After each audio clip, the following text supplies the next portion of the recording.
Come on. It says live on my screen. Does it? On this side, yeah, but I don't know about your other stuff. And Twitter. What's going on? Except for you only put one T on on the Twitter one. See. All right. Sorry, I'm trying. All right, here we go. Hey, we were live. We've been live. Here we go. What's going on, people? Welcome to another episode of the Off the Ball podcast with me, your host, Chris LeBron. And on today's show, I got a special guest with me today. Super happy to have him on the show. He is the host of the Too Tall Sports podcast. My man, Brett Lorin. Brett, what's going on, brother? Chris, what's up, man? Glad to be here. Thank you for having me on, man. It's going to be a lot of fun, so I appreciate it. Yeah. I'm excited to have you on, but we're trying to get this for a little bit, and we're finally here. So excited to have you on the show. So before we get into anything, and we're going to talk, if you guys don't know, we're going to get into Brett's he's from the California area, so we're going to talk about his Lakers, his Dodgers. I mean, all his teams are winning, man.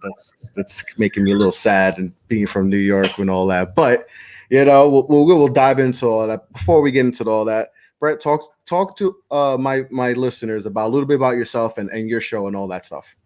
Yeah, so originally from Orange County, California, Southern California guy. Grew up here. I played college baseball. I went to University of Arizona for 2 years and then transferred to Long Beach State, and I got drafted out of Long Beach and played in the minor leagues for 7 years. So that's kind of what birthed my podcast is, my last played in 2014, and so I kind of just came back to baseball, and I always kind of wanted to get into media and broadcasting, and people said I got a pretty good voice for it, so why not try it? So I just, I have a network of people that I played sports with and baseball, and coaches, players, sports writers, sports psychologists, just any mental skills people. So once I started tapping into that, man, it was great. So I started a show during the pandemic, and it's almost been about a year. So it's been cool. So it's good to reconnect with people, but also give my listeners a behind the scenes of what it's like in the minor leagues and what life is like, after pro ball, once that all ends. And so it's a lot of cool stuff that we get into on the episode. So it's called Too Tall Sports Podcast. Yeah. So talk to me a little bit about that, life in the minor leagues. We hear a lot of stories, right? You always hear the stories about, minor leagues and traveling on buses and food and pay and all that. So talk to us a little bit about that journey from, like you said, you go to Arizona and you go to Long Beach State, and then did you get drafted or what was the process like that after college? Yeah, 2008, I got drafted out of college. So I won the 5th round back when they still had, I think, 50 rounds. So decently high draft pick. A lot of rounds in baseball. I know, right? I think they're trying to cut it down because there's just too many guys. But it's definitely not a glamorous life, let me tell you. You go right into it. You're riding buses. You're in the towns in the middle of nowhere. You don't have any control over where you're going to play. It's just – and there's so many levels of the minors. That's the hard part. Like with basketball or football, football pretty much it's either practice squad or you're in the NFL. Or for basketball, it's the G League, or you're in the NBA, or you're playing overseas. There's not this 7 levels of minor league ball to get through. And so that's the tough part. It's meant to weed people out over time. So you're developing guys, but at the same time, you have 25 spots in the big leagues, and you got 150 minor leaguers trying to get up to those 25 spots. So it's hard, man. It's really tough. And there's a lot of politics behind the scenes too of, does the organization, value you over other dudes? And, where do you fit into the mix of their priority guys? It's just it's a tough road, man. And yeah, like you said, on the bus trips, and you're in the middle of nowhere, and you only get paid for 6 months out of the year. So in the off season, some guys are scrambling to get jobs that you can't hang on to because you got to leave again and play next year. So it's definitely a grind. Yeah. And I mean, like I said, I've heard so many stories and just, but for you were in there for 7 years. Was there ever a point where you were like, what am I doing? I'm sure you've go through the I should be in the big club or that. What is that feeling like when you feel like? Did you feel stuck at one point? At any point?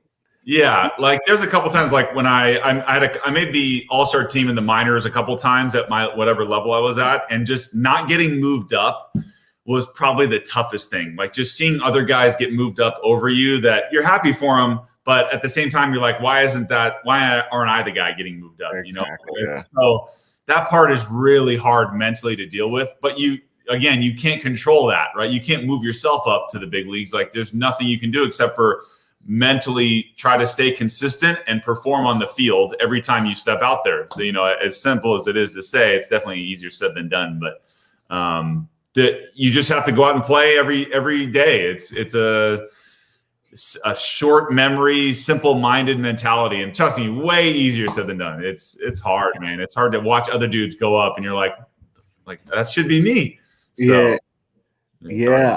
I mean, and like you said, I'm sure you're happy for your guys that get called up, but like you said, you had that feeling like, think about this. You're fighting with me, or like, yeah, I'm sure you had those feelings. When we're during the season, like you could be living with guys that you're competing with because you're all in the same organization. So my roommate, I might be competing with him to get called up to the big leagues. Like it's a weird dynamic where you got to live with these guys, be cool with them, because you got to live together. But at the same time, I don't want them to move up as much as I want myself to move up. Like it's a very tough mental battle there from that perspective. But you just have to try to not pay attention to that, and it doesn't really matter what they do. All you can control is what you do on the field. So you just have to kind of remember that.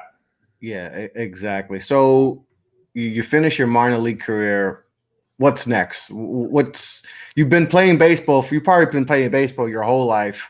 And then you hear that with athletes, right? They play basketball, football, all their life. Now it's over, and it's like, what the hell do I do now? It's a tough transition. You have that moment where you're like, not right away. I don't know. I took a really hard left turn. I kind of wanted to own my own business, and I kind of knew when my career was winding down that I just thought about being a franchisee of a restaurant, of a store, of something. So I decided to do Jimmy John's. I don't know if you ever heard of that before. It's a sandwich place, right? It's kind of like Jersey Mike's, Subway, out of that. And I had heard that they were coming out to California and building a bunch of stores out here. And the reason I knew about Jimmy John's is because when I was playing in the minors in the Midwest, they used to, if there was one close by, they could deliver sandwiches to the field. And at the time, they were the only game in town that could do that. So it's pretty cool. Like I'd be in the clubhouse and get delivery, like sandwich delivery. So it was cool. Now, obviously, everyone does delivery, so they're nothing special anymore. But I just kind of wanted to be a franchisee, and I tried it. My cousin and I did it for 3 years, and we had a store out here. And it was the hardest thing I've ever done. It was just, having employees, having 18 to 22-year-old kids run the show and trusting them and expecting them to care. And, it's hard, man. It's a lot of their first jobs. So exactly. It's just, you got to train a lot. And we didn't have too high of a turnover with employees, but it was hard, man. It was definitely tough with the rules, and there's so many restrictions. You can't mess with the menu. You got to stay open a certain amount of hours, even if no one's walking in the door. Like it was hard. So that was a good experience. I did that for 3 years after baseball. Yeah, like you said, you got kids who, like you said, first time job, and let's just face it, they're not gonna give you all they can give you. Doing we're not a priority. Yeah. No. So what happens after that? You're Jimmy John's franchisee. What happens next? What's the next venture for you? Yeah, so that was kind of my point of I'm not sure what I'm going to do yet. Like that's I like to tell people I spent of just the Pro Bowl, I spent 7 years of not building a real life resume. It doesn't apply. Like it'll get me in the door if people are like sports fans, but it doesn't apply to anything, right? Yeah, exactly. Yeah. I kind of thought I'd be decent at sales just because personable and competitive or whatever, all that BS. And I decided to go into solar sales, so residential solar panel sales. And that's what I've been doing the last 4 years. And I've been with a couple different companies, but so I've been just doing solar sales for the last 4 years or so. So that's what I've been into. Nice. So, you told me before you grew up Dodgers and the Lakers. So talk to me about growing up a Lakers fan, because I'm jealous because the Lakers have had a lot of, listen, you guys have had some rough years, but I'm not going to get too, I'm not going to feel too bad about you guys having those rough years. But just talk to me about growing up, being a Lakers fan, Dodgers fan, and especially with the Lakers and the dynasty years and all that. Growing up with Kobe Bryant, Shaq, and all that. Just talk to me about how the environment, how the feeling was in California with the Lakers growing up. It was pretty cool, man. I got lucky, like having a team that wins a lot and an organization that's willing to spend. It was kind of like having the Yankees out here, basically, right? I mean, just it's a history of winning. So it's almost like your expectations are it's championship or bust all the time. For other organizations, it's like, well, I hope we get to the playoffs. It's like, no, dude. It's either you win it all or you failed the season, as harsh as that might be. But there's expectations out here.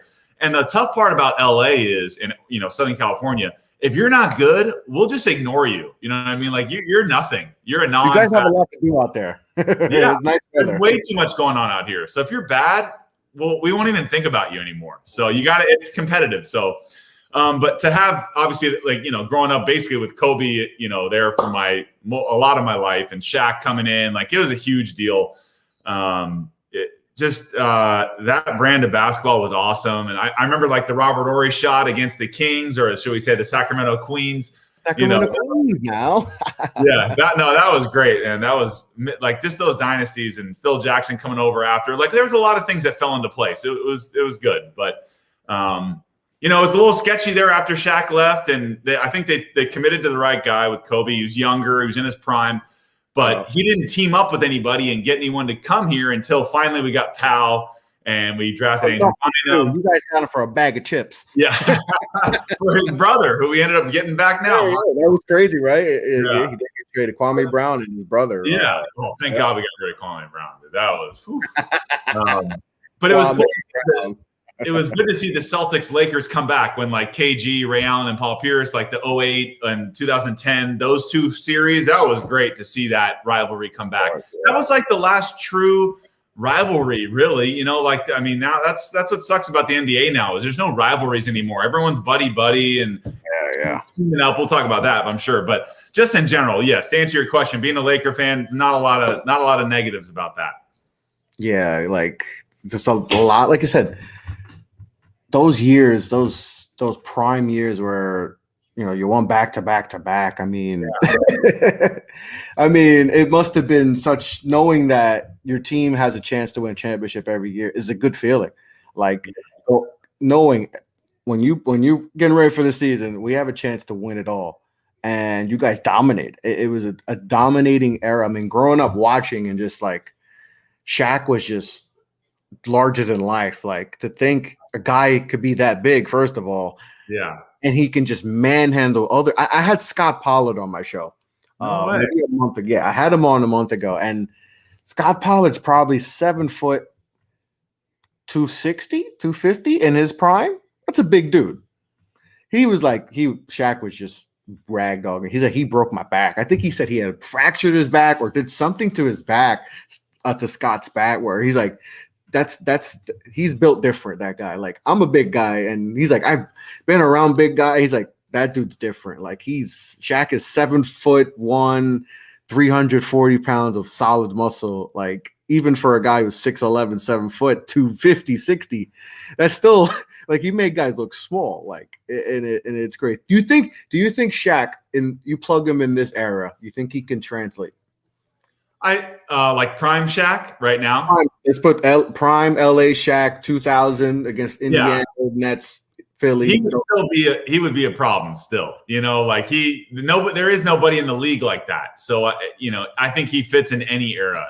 Like obviously it's more 3-point centric now, but I think he would be. You'd have to throw him the ball. Like there's no one that can really compete with him. So the tough part for him right now would be guarding guys like Jokic or Embiid that can step out and, do all like that would be hard for him, and he'd be a liability on defense. But offensively, you got to give it to him. Like he'd be dominating still. Yeah. And I think obviously with the way today's game's played, he would actually be coached how to play today's game. Yeah. Back in the day, they taught if you were 7 foot, it's like, all right, back to the basket. back to the basket, post up, stay in the paint. Today's players, how they're taught is no, you got to play outside in. It's not inside out anymore. It's outside in. And that era of big men where those guys aren't there. Like we don't see. Like I remember Jahlil Okafor he was probably the last guy who was drafted high, and I remember him. I'm like, and then he faded away after 1 year, and it was like, well, that player is gone because that was when the Warriors are coming in and they revolutionized the game. And now you can't have a center who could back up to the basket no matter how good he's at, because Enes Kanter's he's a good one, but he can't play in the fourth quarter because they don't play deep. So it's crazy how much the game has just changed in just 5 years. I was going to say, like remember that Spurs championship when they beat LeBron and the Heat in 2014? That was like the shift. Like from 2015 on, it's been completely different. Obviously, you said the Warriors for sure. They changed it all. But before that, it was still, a power forward like that could dominate, like a KG or Tim Duncan. And then you got the system and, all those guys. But now, like since 2015, it's way different. It's different. I don't know how you feel about all the 3-pointers and stuff like that. It's just jacking them away. And it's not even like, it's just like an AAU game out there. It's crazy. It's just like I grew up, obviously, how old are you? 34. 34. I'm 32. So we're roughly around the same age. So just growing up how we grew up and just being used to that style of, like you said, it's inside out, right? You gotta start everything inside and then work your way outside, right? I've just been, and that's how I was taught to play. And I was considered a big man at 5'11". That's how I was taught. I wasn't taught how to do anything. It's like, no, you're physical, you know how to rebound, you got to play inside. So I always fell in love with that style of play. And to see the game now, it's like, it took me a while to get adjusted to it. At first I was like, the style is not for me. Like it's too much shooting. It's like, guys are shooting 23 pointers. If you make 6, and it's just like that style. But, I just learned to everything evolves, evolution. And, they did this. They probably said the same thing about the Jordan era. Like, how this style will never work. Like every year, I don't want to be that old guy in the back yelling like, I know now we're yeah. But I will say, I like watching Steph Curry shoot. Like that is a thing of beauty, dude. Like, and the way he moves without the ball too. He's not just standing there and shooting. Like that guy moves and he does everything. And now Dame Lillard's on that level. Like so watching those guys, I can appreciate that. They're the real deal. So there are some benefits to this style, but it's different. Yeah, it's different. And I think we just got to learn to adapt because, like we said, like it evolves. Everything is evolving, and it's just crazy how like we're so accustomed to like point guard, shooting guard, small forward, power forward, center, and now really is like each position has different positions. Like a point guard has like two or three different types of, there's a point guard, there's a combo guard, and there's like the Steph Currys and the Damian Lillards who are just like they're not really point guards, but they're just dynamic scorers who need the ball in their hands. And it's just crazy how the evolution of that point forward. We have a point forward position. Like, like there's like Jokic is a point center. We're seeing guys who 10 years ago would have just been back to the basket like we talked about before. And now they're like, no, you have to learn how to pass because you got to be able to pass out of the double team. And you got to be able to pass. You got to be able to shoot a little bit. You can't shoot. You're not going to play. So now we're seeing these MBs and Jokic's and all these, Anthony Davises and Towns. Like these guys, we've never seen this type of player before. Like these are rare players where we're seeing like it's no more of the traditional. Or you got to be a point guard. You got to bring the ball down. You got to set your teammates up. You don't worry about shooting. Right? Those days are gone. You have to be able to score the rock now if you're a point guard, or else you might not play. Same thing with a center. You can't be a back to the basket center because you ain't gonna play. You got to be able to stroke it. You have to shoot a three. Like Towns is shooting. He shot like 40% from three a couple years ago. Like that's crazy for a guy who's 7 foot 260 to be able to shoot. And then at high, like it's not just like he shot 2. He was shooting like 8 a game. It's just crazy how the players have evolved until these all around like. it's a lot of scoring, not much defense, but we're just seeing a crazy evolution of basketball. What I'll say about Steph and Dame, which I appreciate, is, when they say shooters, it used to be just like a spot-up guy, like a Kyle Korver. That was a shooter, right? Or a Ray Allen or a Reggie Miller. Even though they move without the ball, they're not shooting off the dribble. So what I appreciate about Dame and Steph is they're going to spot-up shoot, and they can get their shot off the dribble too, which is a lot tougher to do. Obviously, like Clay is a spot-up shooter. He doesn't do the off-the-dribble stuff as much. But Steph has that, and he can do the other thing. So I can appreciate the point guards that can do it all like those guys. Yeah, it's just learning to appreciate it. Like the def, like we're gonna see a lot of high scoring games. Not as much defense. I think now more it's about team defense than individual. Like we're not gonna see Ron Artest type players and guys like that. Yeah, as much as I love. Ron and what he would do in this era, like, he would get frustrated. He might get a little frustrated because you just can't be as physical with these guys, like, because everything's foul, So they kind of eliminated that type of player in the league. Tony Allen's and all that, like, those type of players can't play today because you can't touch no one. You touch someone, it's a foul. That physicality is there. But like I said, I still enjoy the game. At the end of the day, it's still basketball, and you still got to get a bucket, right? At the end of the day, no matter how much the players have changed, rules change, at the end of the day, it's all about getting a bucket and scoring more than the other team. And I still enjoy that aspect, Sure. Yeah. So, definitely. But who are some of your favorite players that you like watching in today's game?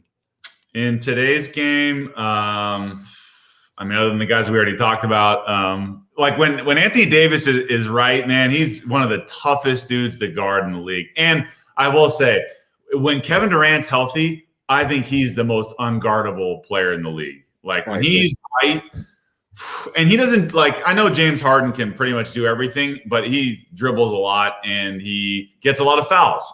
Yep. But KD does it like it's so smooth, it's effortless, and he doesn't need to flop or anything like that. Like he is just a pure bucket. So I would say Kevin Durant is probably my favorite player to watch when he's healthy. Yeah. It's special watching him play, to see a guy that big, another like a unicorn, like something we've never seen before, like 7-footer that can shoot at any point, efficient. Like it just handles. You name it. He could do everything, and he could defend when he wants to too, which is kind of scary too. That he can do that. He's so much fun to watch. I'm still upset he didn't come to the other New York team. But that's for another show. That's what started the Off the Ball podcast, was that rant.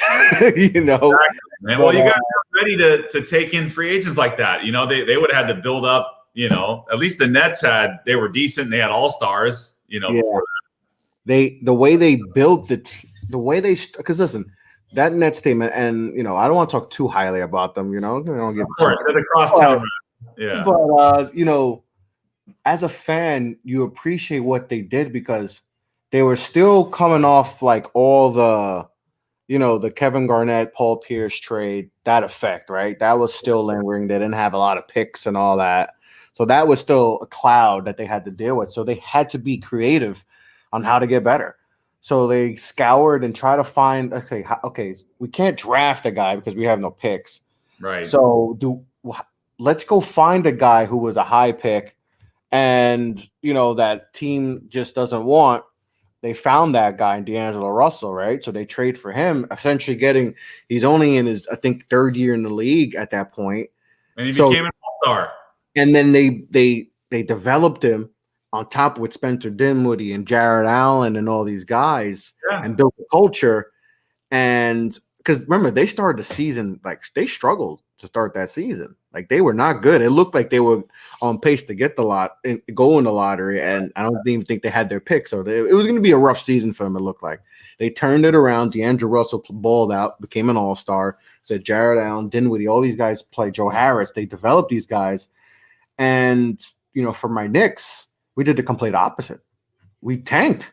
Let's just be real. The Knicks tanked. Like they just said, we're gonna get free agents. We're gonna get Zion. That was a whole big plan, and it hurt that all that failed. And they all went to Brooklyn. But I look back at that now and just say like, what the Nets did, even though I hate that they did it and they got these guys. That's how you do it. Yeah. You develop. You have to show players don't care about that it's just New York City. Right. Because now there's two teams. So there's not just the Knicks. There's the Knicks and the Nets. And yes, the Nets aren't going ever to take over. It's like the Mets and Yankees. Like, the Nets are never going to top the Yankees, Right. But the ability to play in New York and just not have to deal with all the nonsense, because the Knicks were still a mess. Now they figured it out, but they were a mess. Yeah. The KD and all that, they saw what Brooklyn was doing, growing. They could still play in New York, not have to deal with the craziness of the Knicks at the time, because it was very uncertain what the Knicks' future was. And they chose what they did. But to me, the blueprint of what the Nets did is what I'm like, the Knicks should do that. We need to do something like that. And you got to put a product out there that's people are attracted to, But obviously, the one overarching thing that's stopping the Knicks, don't you? The New York City. I think New York City is hurting. No, I think it's the Dolan. Yeah. Mr. Dolan, You know what? And listen, I know a lot of people want to give flack to Dolan. And listen, there's a lot of things he's done where it's like, dude, like, come on, like that's just unnecessary. But I always feel like, and just a lot of people I've talked to, they're like, he wants to win. He's just really bad at picking people to help do that. That's the problem, is that he'll hire big names. Phil Jackson, right? Phil Jackson's number one, right? He was just a name, right? And in reality, and like, we got blinded because it was Phil Jackson, right? You see Phil Jackson, you're like, well, 11-time champ, Kobe Bryant, he's had all these great players, Michael Jordan. And in reality, it was like, he doesn't really want the job. He didn't want the job until you gave him $60 million. And, that definitely makes you think different about the job if you're getting handed $20 million a year. Well, he's a coach. To work it. Yeah. No, he didn't put no work in. Like, he's a coach at heart. He's not a GM. But he didn't want to. And I don't know if you heard, he just did a podcast with Kobe Carl, George Carl's son. Yeah, I didn't hear it. He talked about that, and it's a good listen. If you get a chance, listen to it. And he talks about, at the end, they talk about the Knicks tenure. And he just put a lot of blame, not on himself. He didn't take any blame, really. He just kind of, and he was talking a lot of coach talk, which makes me feel, and then he kind of mentioned that he kind of wanted to coach, but he just wasn't physically there. So he got a coach in Derek Fisher, who he could essentially coach from, 10 rows up, so he could kind of be his puppet. And then it just didn't work out because they didn't respect him. Then he had the fight with Matt Barnes, the whole situation with Matt Barnes, and it just blew up in his face. And then, that was a disaster. He was kind of Melo on the way out too. Yeah, he bashed Melo. Like he didn't think Melo was. Listen, we all know Melo is not Michael Jordan or Kobe Bryant, but Melo's a hell of a player. Oh yeah, like, you could have ran the triangle, and Melo had mentioned that he would have ran the triangle if Phil Jackson was the coach, because listen, no disrespect to Derek Fisher. Like, he's had a great career, but he's still a role player, right? Yes. If Phil Jackson's teaching me how to run the triangle, I'm going to be a little bit more alert and understand it. Like, I'm going to be more receptive to it. Yeah. Derek Fisher, not so much. He just literally played a season and then became the head coach. Like, he didn't go through the process of being a coach. So I just think, with Dolan, just a lot of bad hires. How about Isaiah Thomas? I mean, we can the list goes on. Some people are not meant to coach, right? Exactly, right. It's names. You just can't go with names, and that's been the problem. And I feel like for the first time in a long time, he finally just said, I'm just going to hire a person who knows basketball and is going to surround himself with other basketball minds. Yes. And I'm going to stay away. I'm going to sit back, and you guys do the plan. We're not going to chase free agents. We're going to do this the right way, because I'm tired of being a headline every year, and it's so I think he's finally sitting back and letting Leon do his job. Let him hire his coach, right? Don't interfere, nothing. Right. Let him do his job, and so far it's been well. But it was rough. It was rough. But I think Dolan deserves a lot of blame for a lot of things. That he should have handled better. Yeah. But I feel like he does want to win, like you say, but he just does it. He just doesn't hire. He just constantly hires the wrong people. But he's still making a lot of money. So Sure. It's like, when people want him to like sell the team, I just laugh because I'm like, how much you're gonna have to offer him to sell the team? Like he makes a lot of money with the Knicks, Sure. So. But he's sitting back right now, and we're good right now. He's so Dolan. You got the foundation kind of building there. You just need the stars to show up or draft. I mean, I feel bad for you guys because I don't know how you feel about RJ Barrett, but obviously, I don't know what he's going to be for you guys. Yeah, he's young.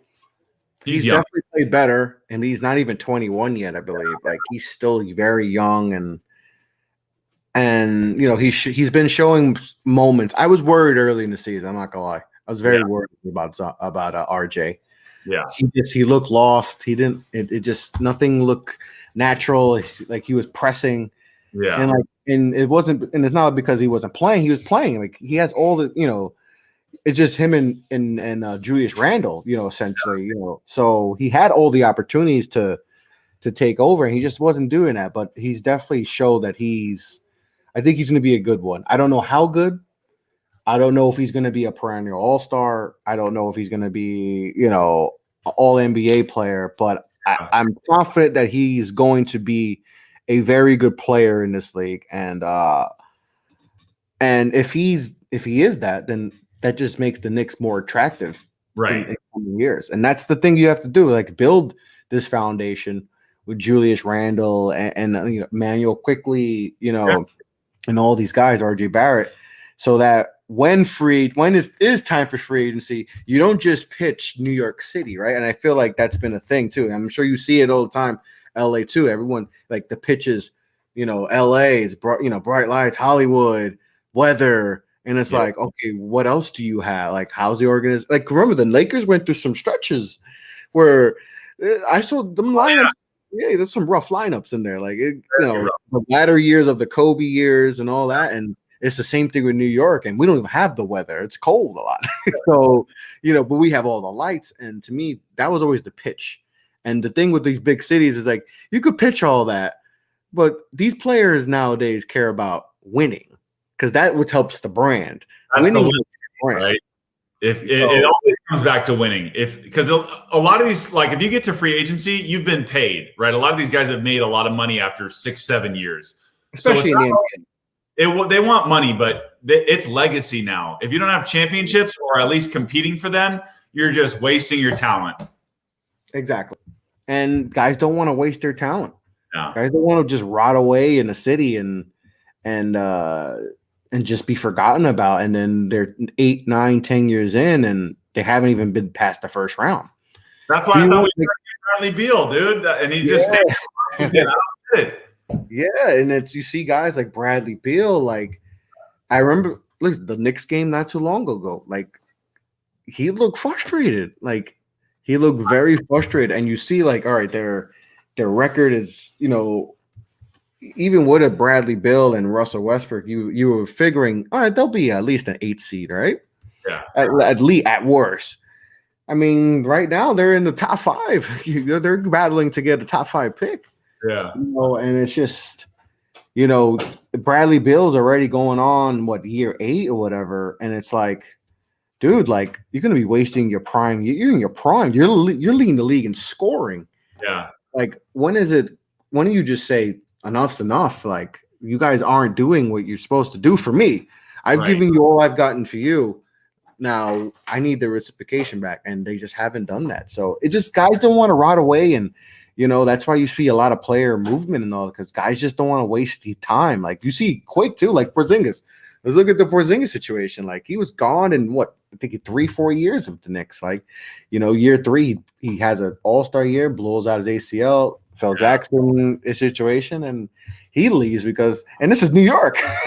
He wants to get out of New York, but the organization is in flux, and they're poor, and just everything's out of whack. They don't care if it's New York. It's like, no, I don't want to be a part of that, and it took the Knicks a few years to show them, like, now we finally figured it out. But that's what players care about. They want to play, especially in the NBA. They want to play for organizations that care about winning.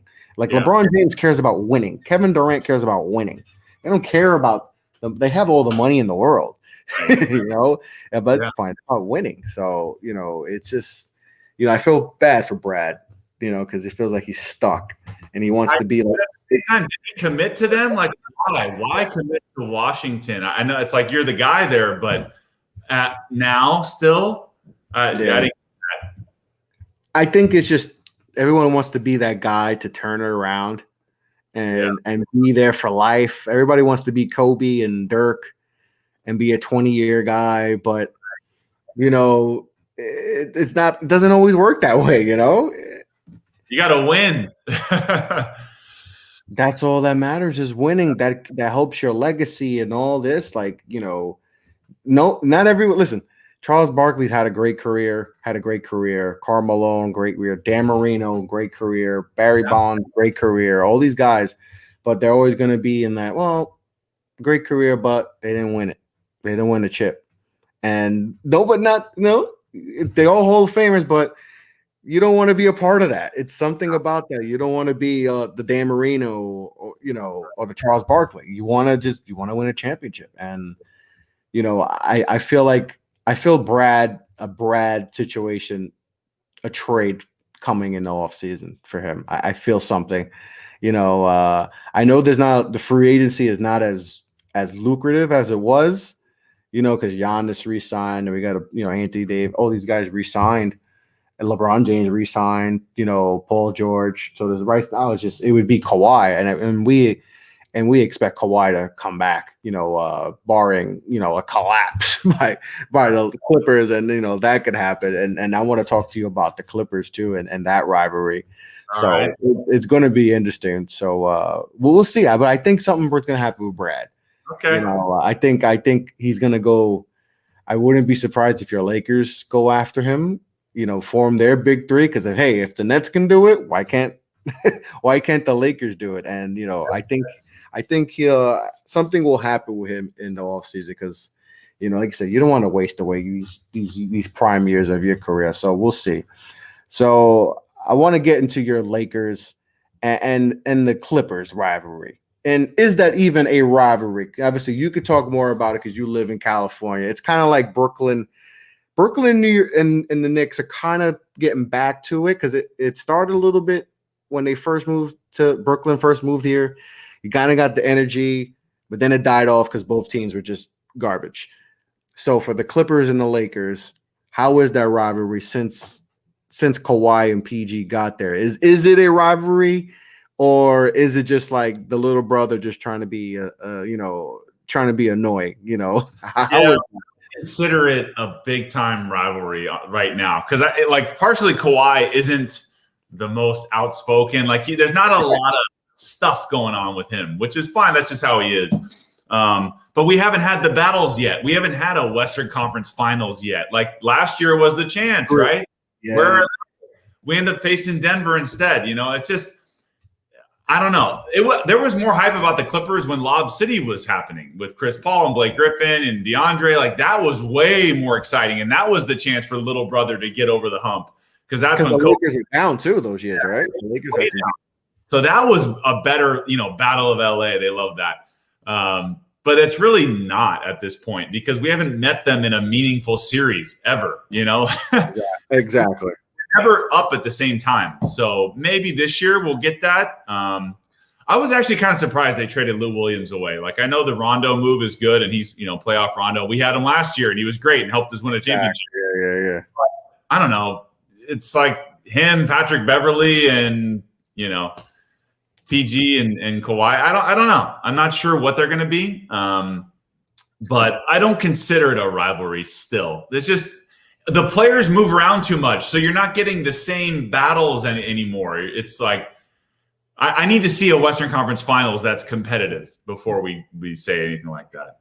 And I agree with that 100%. To me, when we hear rivalries, we hear like those in the 90s, right? 90s felt like there was just rivalries galore, right? Just talking about the Knicks, like Knicks Pacers, Knicks Bulls, Knicks, Chicago, Indiana, Lakers Boston, like, Lakers Kings in the early 2000s, right? We've seen these rivalries, and we haven't really seen that. And like you said last year, like everyone was like, the NBA Finals isn't between the Western Conference and the Eastern Conference. It's between the Lakers and the Clippers. Whoever wins that is going to win the championship, right? And those are the only two teams that could beat each other, right? I didn't think any team could beat the Lakers. I didn't think I wanted to see Miami to upset the Lakers. I can't lie, but realistically, could have been whoever else. I forget who the 2 seed was, but I mean, Miami's the 5 seed and got to the finals. That doesn't happen very often. So it was kind of weird year. Yeah, but you like the Clippers depth, and you just like the only team that could beat the Clippers is the Lakers. The only team that could beat the Lakers is the Clippers. Clippers were up 3-1, up by I think 15 points against Denver in Game 5, and they blow that game, and then they lose Game 6, and they lose. And then Game 7, it was just like, oh, they're not coming back. Like you never felt during that Game 7 that okay, they'll come back. They'll come back. Like they lost Game 5, like all right, they'll win. They'll win Game 6, and it's like Game 7 happens, and the game just gets out of hand. Yeah, and it's like, oh my God, they blew it. They blew it. Like because if they beat the Lakers, the Clippers are the world champions. They would have beaten Miami. And we got robbed of that. Even if it was in the bubble, like we wanted to see that. And to me, the Clippers have to make it a rivalry, right? The Lakers are the world champions. They have LeBron James, right? Right. Like the Clippers have to show, even though Kawhi is a world champion, right? He's got a couple rings. PG hasn't done it, right? Pandemic P, right? They called him out in the bubble, right? Hitting shots off the backboard and then off the side of the rim. Like he looked like a mess. And this year he's looked a lot better. He's healthy, which is key. He wasn't healthy last year, didn't have a regular, even as crazy as last year was with the pandemic, he had a really crazy offseason with surgeries and all that. And Kawhi didn't show up either. And I think for the first time in Kawhi's career, he got criticized for his play, right? We haven't really, for the most part, not that people give him a pass, but it was always like, oh, he was on San Antonio, he wasn't the main guy there. And then Toronto, he helped build he took them to the championship, and then he got a lot of criticism last year. And I think that's the fuel for this season is like we maybe they needed that, and it's crazy because now the Lakers are a bunch of injuries and all that. So but as far as the rivalry thing, like we need to see them in the playoffs in a 7-game series, battle it out in the Staples Center, like and just go 7 and have this epic moment. Yeah. We got a gift today, though, by the way, with Drummond. Like, we should not we don't have any business getting him. He's a max player. He's really good. And just the buyout thing is just like, how do we even get that guy? Like, it's a great move by the front office for the Lakers, but buyout market is great. Yeah, I mean, it's a great pickup because, listen, you got injuries. You got guys banged up, and that's tough, with Anthony Davis out, LeBron James is out with a high ankle sprain. I mean, high ankle sprains can last forever, So having him there, just to hold the fort for a little bit, until LeBron comes back and AD comes back, it's definitely a good pickup. And for him, at this point, I don't know if he'll be a max player anymore because, like I said, he's one of those old school players that what he does on the court isn't exactly what's valued in today's game, right? He is a tremendous rebounder, right? But he's limited in his offensive, even though he definitely improved his playmaking and all that in the Cavs. Like beginning of the season, he was actually playing really, really good. And then, like you said, they fell out of it. And then now they're in tank mode, so I think also, never played for a winning franchise. So I want to see what he looks like with a team that's got a chance to win it all. Yes. He's never played for a winner, essentially. Like those Detroit teams were maybe 8 seeds. Yeah. and they get swept by LeBron. Yeah. You know, so it's going to be cool to see him in an environment where he can learn be a winner. Right. I mean, you can go your whole career not winning, and you kind of forget how that feels to be around other guys who know how to win. LeBron knows how to win. AD was kind of in that mode too, right? AD was constantly losing. Like he had that one run where they won the playoff series. I forgot who they beat that year, and then they back Portland maybe when playoff Rondo was going. Yeah, and they swept Portland, right? Because Portland was the favorite in that series. You're right, it was Portland, and LeBron showed them how to be a winner. You know, and just have that winning mentality. You're a great player, but you've lost, and now you got that losing mojo. I'm gonna change that, you know, because if you're right, we're a championship team, and boom, guess what? He was the difference. AD was the difference, you know, and we've seen his value, and now he's considered a winning player. Maybe they could do that with Andre Drummond. I think that would be interesting. That's going to be interesting to see. How do you feel about the Nets and what they've done? Because obviously they had Kyrie and KD, and now they had James Harden. It's, you know, beginning of the season. He kind of forced his way there. How'd you feel about that whole situation? You know what's crazy? Like I was like, oh, Harden, like he kind of faked everybody out. Like, oh, his game's deteriorating. He did it all on purpose. He's still an MVP candidate. That guy is still great. Like might even win the MVP this year. So Harden's still the real deal. And just to be able to hold down the fort without KD, and they've won, I think I heard today, like they've won like 16 out of 19 or whatever, like ridiculous. Yeah, without KD too, in those games. And then I just think it's funny how people freaked out about Aldridge and Blake Griffin signing there, like they're stacked. These dudes they're not even who they used to be anymore. And now everyone's upset because they're stacking talent. It's just the names on paper. So they're going to be tough to answer your question. Yeah. Yeah, it is the names. It's like they added Blake. It was like, okay, well, Blake isn't like, even when he first got to Detroit, this isn't 25 and 10 Blake. Oh, this is a Blake who's 12 and 8 maybe. Who was 12 and 5 this year. Yeah. Like, and yes, he wasn't healthy, but you know, he's not the same Blake. You're not getting all-star Clippers Blake, you know, or even beginning of Detroit Blake. And LaMarcus Aldridge, you're not getting Portland LaMarcus Aldridge. You're getting a 36-year-old LaMarcus Aldridge. So, like, people fall in love with the names. It's like, okay, well, those aren't the same guys, you know? And they're not like they're going to sign them to max contracts, you know? They're probably not going to be there next year. So, like, you know, so I'm like, that's not really stacking up. Like, and, you know, for Brooklyn, it's like getting James Harden saved their season. For sure it did. It saved their season because they might be where the Knicks are, below the Knicks, because all the injuries. I mean, if they don't have Harden right now, and then you had Kyrie missing games and KD missing all this time, then you have no one.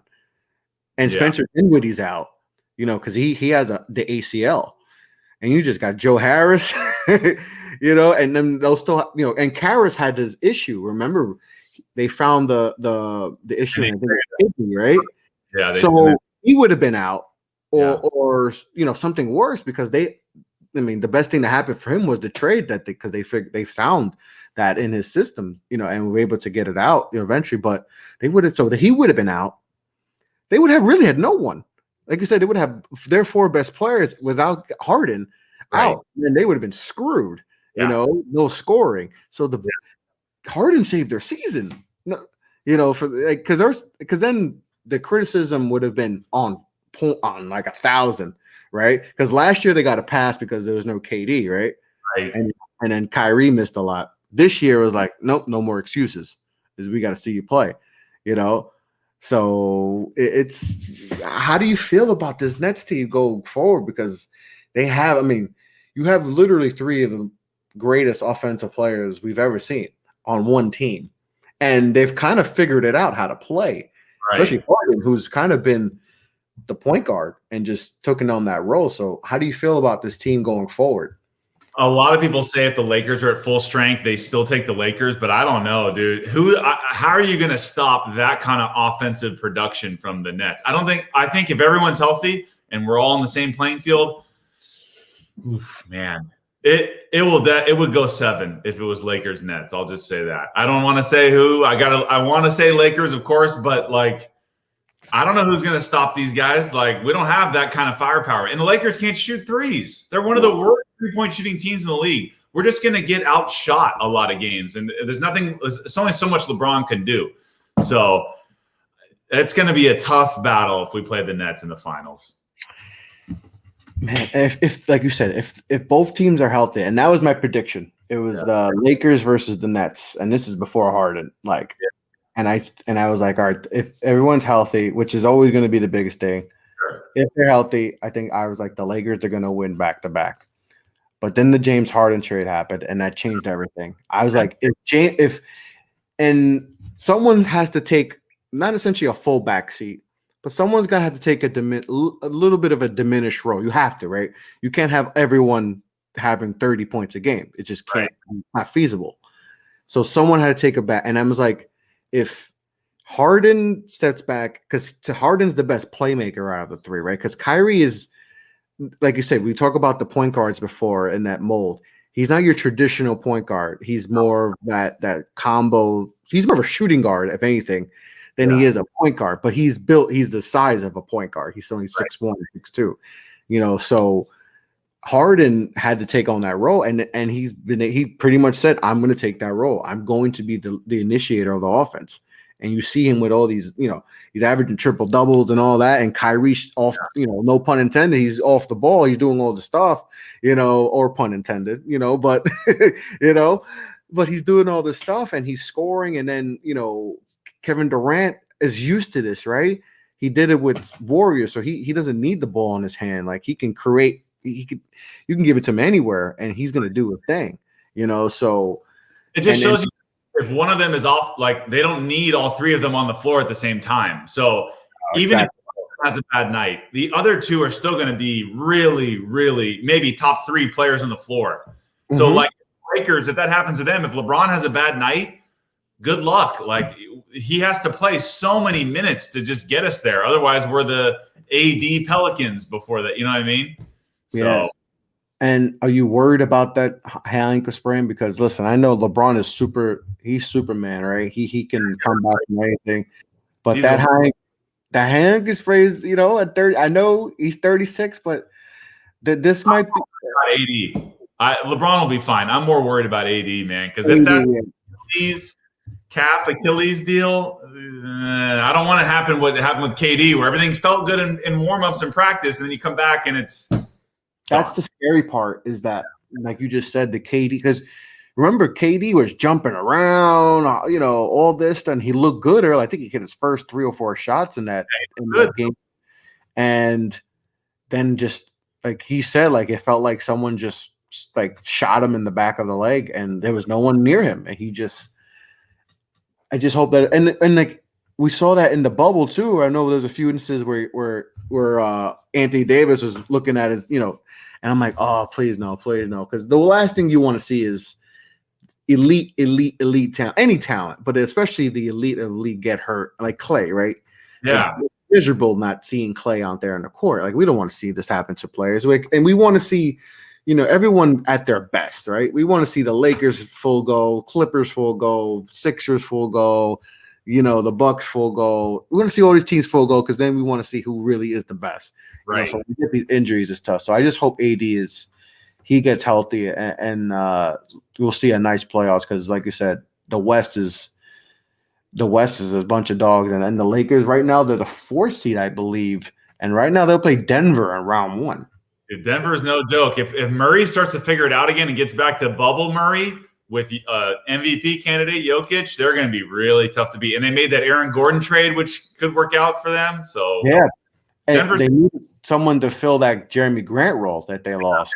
That was a bigger loss than I think anyone anticipated, including Denver, because he got paid and like, all right, we'll figure it out. Like, we'll be fine. And it's like, oh, we're not fine. We need to find someone who could do similar stuff. Like Aaron Gordon, like his name is a bigger name value than Jeremy Grant, but he doesn't do what Jeremy Grant, helped, Denver do so well the last few years. So, but they just needed a guy who can just like I said, just guard LeBron and all these guys, Kawhi, PG, all these, these wings that you just need. So that was a good pickup for them.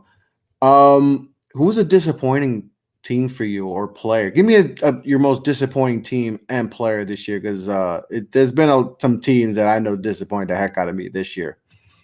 Disappointing teams, I would probably that's tough. I'm still waiting for Dallas to figure it out. Like I don't get I love Luka, but like they're not like clicking. I don't know if it's him and Porzingis don't work. They're not healthy enough. They need another star. I love watching Luka.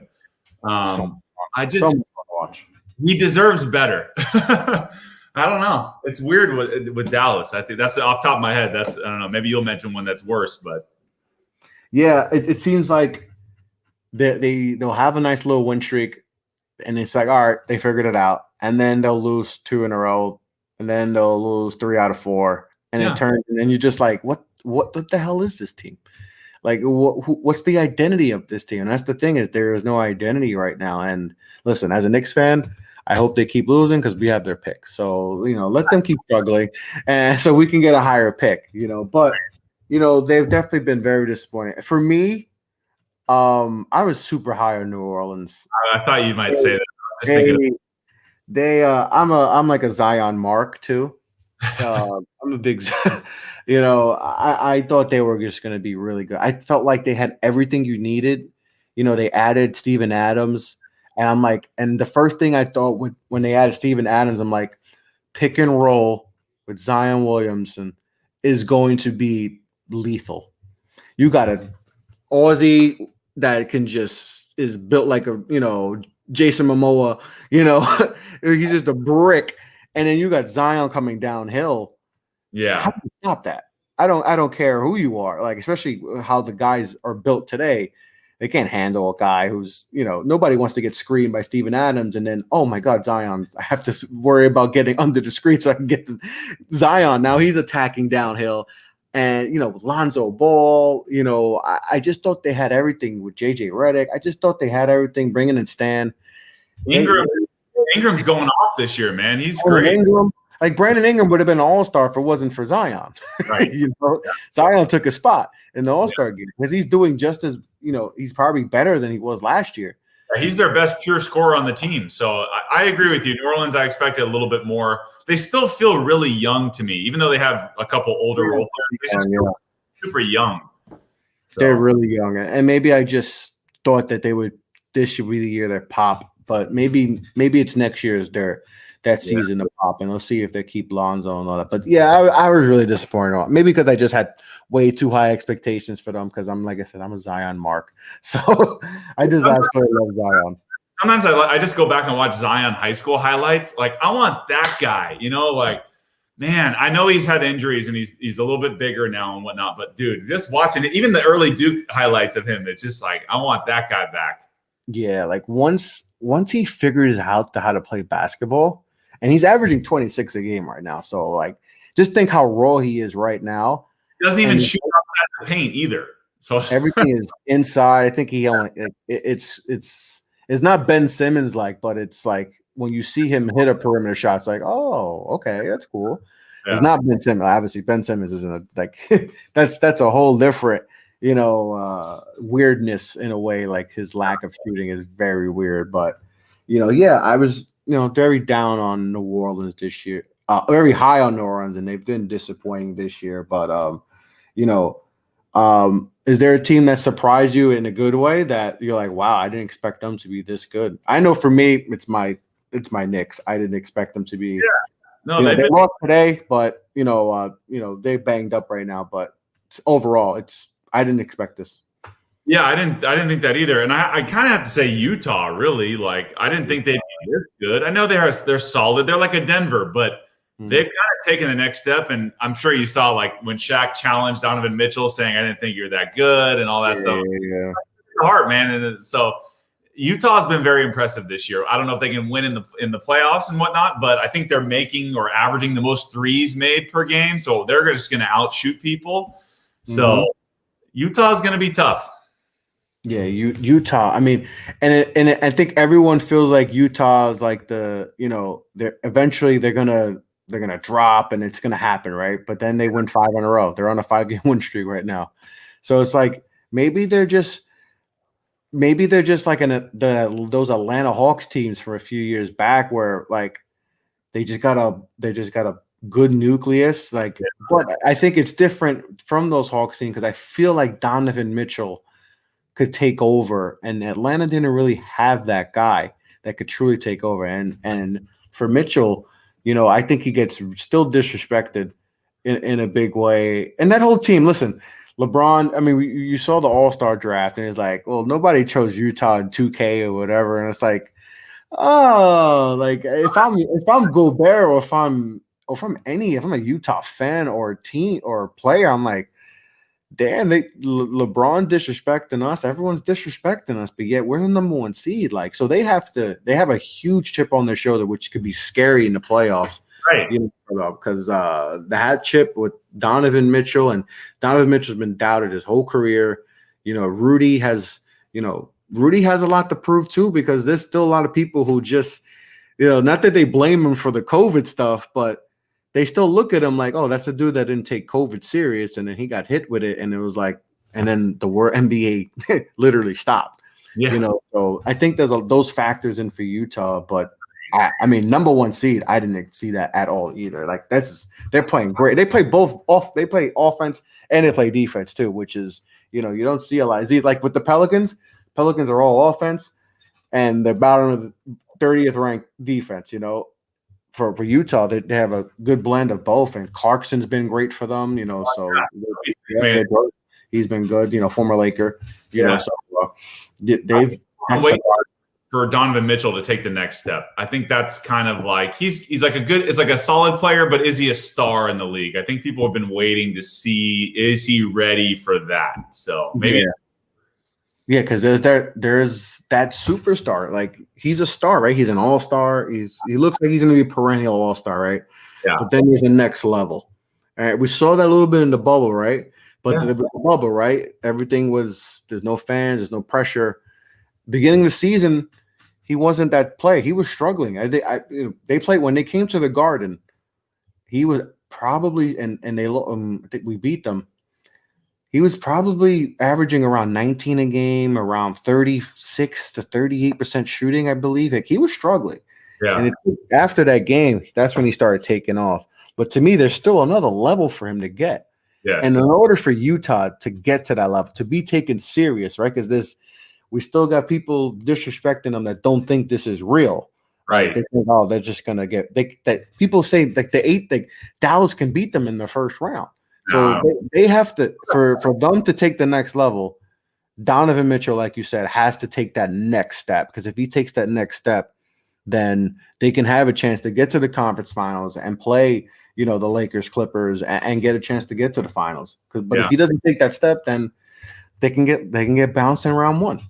Because you got Luka Magic. If KP's healthy, they can do some stuff. So it definitely has been surprising that they've been playing this good. Yeah. And everyone's just waiting for them to just like collapse, but it hasn't happened yet. It hasn't happened yet. So it's definitely interesting, how good they've played. Is there a player that you've kind of been disappointed or surprised with their play? Player I've been surprised by, honestly, and I was kind of down. I was not a Julius Randle guy. I have to bring up your name. I just didn't see it. I thought he was like a poor man's Zion, honestly. That's kind of what I saw. And I was just like, can he fit in the NBA? Like, I didn't see it with Randle. So I've been very pleasantly surprised with him in New York, because I didn't think he'd be this now. I thought he'd just be like a tweener lefty. Like, I just didn't see a role for him in the league right now. But I'm surprised by Julius Randle, man. He's definitely been a great player this year. I always thought, all right, he's going to be one of those players that he's going to score. He's never going to be a part of a winning. Yeah. He's never going to be one of the reasons why you're winning, right? I think that was with Julius. Like he's gonna give you 20 and 10, but he was on a bad. Well, I don't even know what he is. Yeah, he's gonna be stat stuffer, and just like his teams are gonna lose 50 games a year. And listen, we saw a little bit of that last year, right? He was doing that, and we weren't winning. We were a really bad team, and it didn't seem like he was gonna be in the team's future. And there was rumors that they drafted Obi Toppin for a reason. If they thought Julius Randle was Julius Randle, you don't draft a guy with the 8th pick, that essentially plays the same position as Randle. Right. You would have put a guard. And I don't think they thought Randle was going to be, playmaking Randle, where he's averaging, getting some triple doubles this year. Like it's just surprised. Like I didn't see this at all from Randle. And it's been so much fun to watch, to see him like you talk about Donovan Mitchell, like taking that next step. Like Julius Randle's next step was just, can he carry a team to the playoffs? And that was something that people really doubted. And we've seen that where he's carried a team to the, right now the Knicks are in the playoffs, and it looks like they can keep that track for the rest of the year. Like he hasn't shown, and the team hasn't shown that, all right, we're going to see the bottom fall off and they're just going to collapse. Like they've been relatively consistent for the whole year. Yeah. No, he's been really good. I was shocked. Like I said, I did not see that him evolving his game like this. I thought he was pretty one-dimensional, doesn't really shoot threes. Like I just didn't see him fitting in the NBA that well, but he's been great. Yes, he's been great. And listen, it makes me happy. Good for you guys. Yeah, it's been a while, but it's been a while. So I'm all for it. And like I said, the Knicks have been surprising. Julius has been surprised. I mean, the whole Knicks, what Tibbs has done, can't complain. Can't complain at all. So it's been a lot of fun. And this season has been the fact that we have a season. I think that's the most underrated part of everything. Like, because any day, like without COVID's still here, right? It's still a thing, right? I think some people forget that it's still here. Like, and then any day, COVID can just be like Thanos and and it's over, right? Like it can happen, right? We've seen games get canceled, postponed. We've seen this happen. Guys, teams be affected because of this. So I think the most underrated aspect of this season is that we have it. It's going on without the bubble, right? Everyone thought you needed a bubble. But then it's like, how do you have a bubble for 72 games? You can't do that. Like these guys can't be away from their families for 6, 7, if you make the playoffs, you're going to be in the bubble for 9 months. Like, you can't do that to these players. So the fact that we have a season, to me, that's the best part, that we have the season. Because, at this point last year, everything was kiboshed. It was done. We were like, nope, everything, there's no baseball, there's no basketball, there's no nothing. Can't even watch, racquetball. You couldn't even watch the Ocho. There was nothing. We had to watch rewatchables for months and talk about The Last Dance and all that. So the fact that we have basketball and we had a March Madness, I think it's been awesome that we get able to see all this, and I'm just happy that basketball is going the way it is. So before I let you go, we're going to talk a little baseball. We're going to talk about your Dodgers, the defending world champion Dodgers. I know that must feel good because you guys had some rough World Series losses. So talk to me about that feeling of, especially with like Kershaw, right? Kershaw is one of those guys. Well, you got 3 Cy Youngs, one of the greatest lefties of all time. Yeah. When it got to the postseason, he had some rough moments. So how cool was it to see him finally get one, and just, Mookie coming there, like the vibes of, you guys have so many great players on that team, but just to finally get over that hump, obviously the Dodgers have one champ, but like the last, couple losses I've heard, how good did it feel to finally see this team overcome that and then win it? I would say I felt it more than the Lakers winning the championship. Like it was just 32 years of, almost my whole life they haven't won, and you constantly get reminded of the Gibson home run, and that was But since then, it's been pretty. Even though they've won the last 8 division titles or whatever it is, like it doesn't really mean much when you come up short every year. Obviously, the 2017. I wish we could have got revenge on the Astros in the World Series without the cheating going on.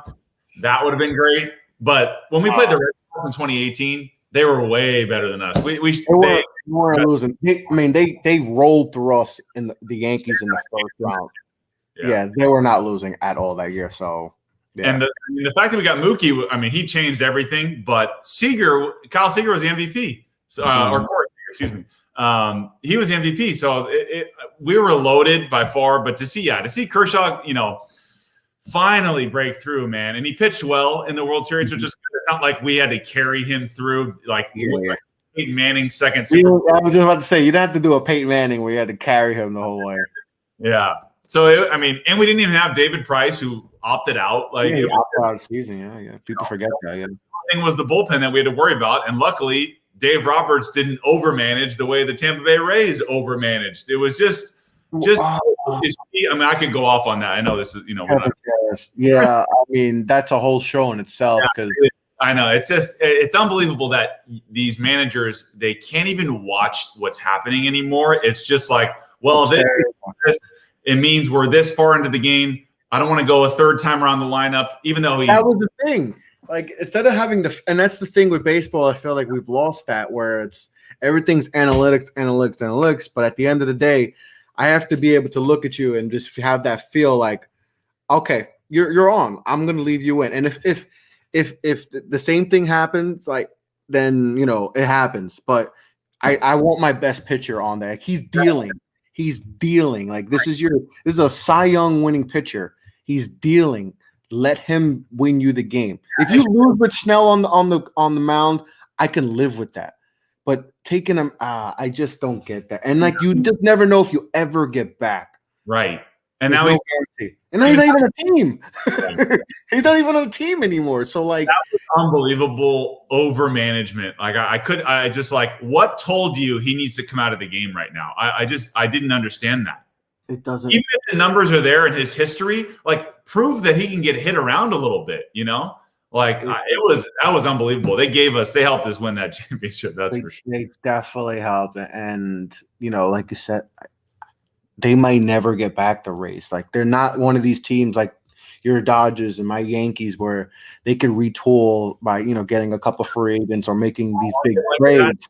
Yeah. Like, they have to do it, with the farm system. They may never get back for it took them 12 years to get back. They went back 2008.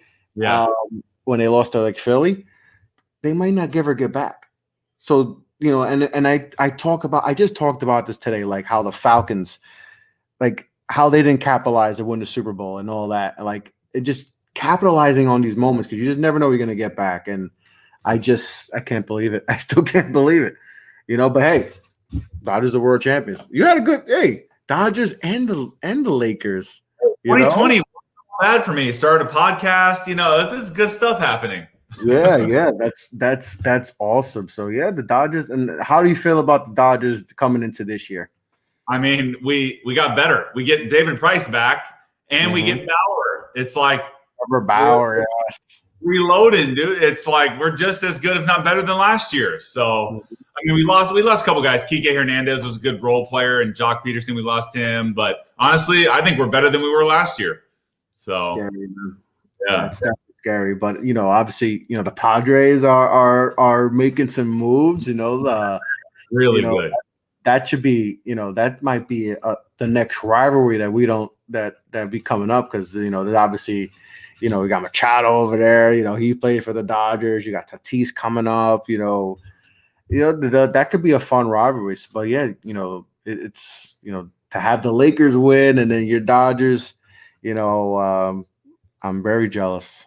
I was going to ask you about is how come New York basketball can't figure it out with like St. John's or any of the schools in the New York area that just can't. Seton Hall. Where's all the basketball players in New York? Where are they? I'm so happy you asked that, because I'm actually going to do a documentary about that, because I've been trying to figure it.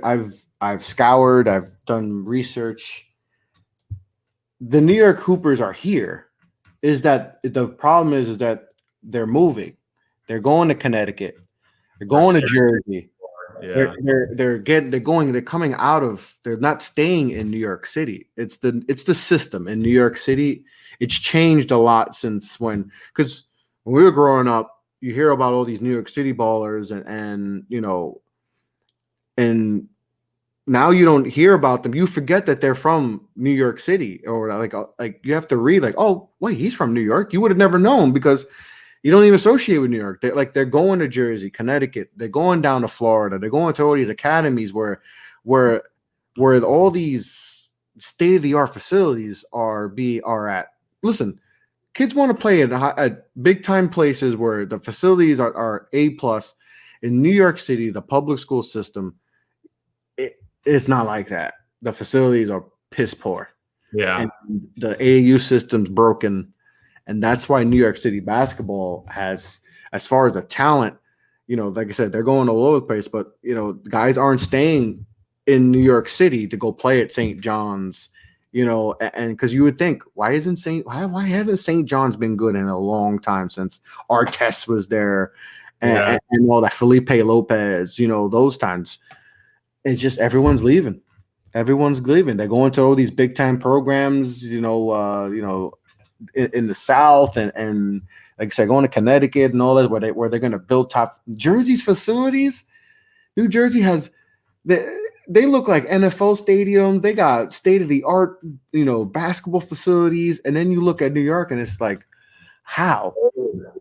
It doesn't make sense, but it's all that is like, the system's broken. It needs it needs to get wiped out, and they need to start fresh. And they have to be able to keep the kids in New York City. You can't lose these kids to go there because that's been the problem. That's why New York City basketball has taken a huge, huge fall. So it's frustrating. And like I said, I'm going to do like a little doc because I want to talk to these guys and maybe they can give me more reasons why they think that's happened, because it's been a steep decline of New York City basketball and the talent's there. They're just going other places. So it's got to get fixed. The system is broken. Facilities suck. They got to change the whole thing. And you would think New York City, bright lights, all that, but honestly, it's happening here too, though. Even though UCLA and USC are in the March Madness right now and they're doing well, a lot of the talent is leaving. They're going to Oregon. They're going to Arizona. They're going. It's hard to keep kids in town here too. Yeah, so, same thing. It's to me, you can't let kids leave out of state. You got to be able to keep those kids in state. Just like with it's like recruiting wars and all that. You got to be able to recruit in state. You can recruit in state, you're going to be fine. Yeah. St. John's, like, you should be able to recruit in your backyard and be like, okay, he's gonna get him on. It's just not the same anymore. It's just the system's broken. But let's hope they fix that because New York City basketball, we got to get it back up. We got Brooklyn here and whatever, but we got the Knicks. They're playing good, but it's been we got to change the whole system. But that's pretty much it. It's broken. It's a broken system, and they got to retool that. But we'll see. The Dodgers are on. Your Dodgers are being. Hopefully, we get a Dodgers-Yankees World Series. That'd be cool. Yeah, that's what the people need. The people need to see the coast go at it. Left coast versus right coast. We got to see that. Biggie, Tupac. We can make it a whole bunch. There's so many things you could go with it with a Dodgers Yankees World Series. I know, we never play in the World Series. Both teams are never there at the same time. So yeah. When the Yankees have been there in a while, we're struggling. Yeah. It's been tough. There's 11-year-olds that haven't seen the Yankees going to a World Series. So it's tough. It's tough out here. It's miserable. The Mets guy have been there more. You got to watch out for the Mets. They're coming up again. Mets, the Lindor. I heard they just offered him $320. I think. Oh wow. I think he's gonna take that. Cohen's the richest owner in baseball, so he wants to shove it to the Yankees, and be like, hey, anything you could do, we could do better. And it's like he grew up a Mets fan too, so he definitely feels it. Mm-hmm. I hope it just doesn't come like where Brooklyn, they come in and then they get the rich owner that just changes everything, and then everyone wants to be a Brooklyn Net, and now everyone wants to be a Met. That's what, because the Yankees have been kind of frugal. I know they got cold, but like overall, like they've changed their philosophies of how it's not just like, hey, throw money at every free agent. Right. They're being more frugal and all that. But it's going to be interesting to see how the Yankees do. We've got to stay healthy, man. The Yankees got to stay healthy. That's the biggest thing. It feels like Judge is out for 20 games and Stanton's out and not Voigt's out right now. Yeah. Seeing what Sanchez can do behind the plate, the pitchers, other than Cole, everyone else is kind of like, what if, injury, Severino's shoulder, Herman had his whole situation. So to me, it's just they got to stay healthy. If they stay healthy, then they can get there. But health is we all know, health in sports, you got to stay healthy to be in it. But we'll see.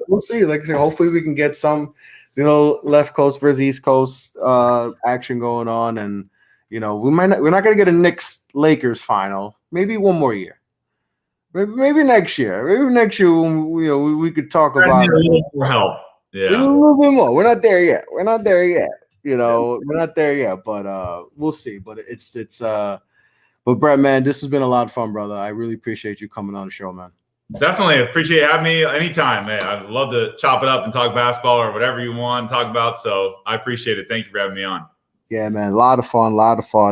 Appreciate everyone who tuned in and listened to the show. Like I said, a lot of fun. I'll make sure to I'll get the podcast out in a few days, and so everyone can listen to it on the podcast. But before we sign off, Brett, where can the people find your show and all that? So plug your social, any projects you got going on. Let the people know. Thank you. I appreciate it. So it's just at Too Tall Sports Podcast. That's on Instagram. On Twitter, it's at Too Tall Sports. You can look me up on LinkedIn. Just type in my name, Brett Lorin. I'm on LinkedIn as well if you want to message me there. But anywhere, just type in Too Tall Sports Podcast. You'll find me. Awesome. Like I said, man, this was a lot of fun.